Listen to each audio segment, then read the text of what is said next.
রাত থেকে বৃষ্টি হয়, সকালে ওয়েদার ঠান্ডা থাকায় উঠতেই ইচ্ছে করছিল না। তাও উঠে দেখি জানলা দিয়ে তখনও বৃষ্টি হয়েছিল। দেন আমি ব্রাশ করে খেয়ে নিলাম গরম জল। দেন পুজো টুজো সেরে খেয়ে নিলাম চা বিস্কুট। ভেবেছিলাম আজকে টিউশন যাবো না, বাট বৃষ্টি থেমে যাওয়ায় যেতেই হয়েছিল।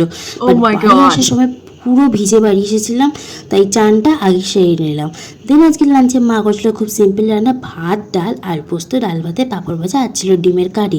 দেন এই ব্যাগটা হচ্ছে একটা দিদি গিফট করেছিল, সেটাই তোমাদেরকে দেখালাম। দেন কিছু শ্যুট ছিল, সেগুলো করে খেয়ে নিলাম একটা আইসক্রিম। দেন আজকে অনেকদিন পর খেয়েছিলাম এই পাঁপড়গুলো, বেশ ভালোই লাগে আমার খেতে পাঁপড়গুলো।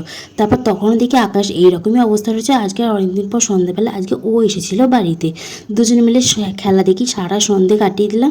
দেন আজকে রাত্রে ডিনারে মা বানিয়েছিল ডিম পরোটা, সেটাই দুজনে মিলে খেলাম খেলা দেখতে দেখতে। তারপর ও বাড়ি চলে যাওয়ার পর আমি খেয়েছিলাম একটা আম। That's it for today. দেখা হবে নেক্সট ভিডিও। বাই।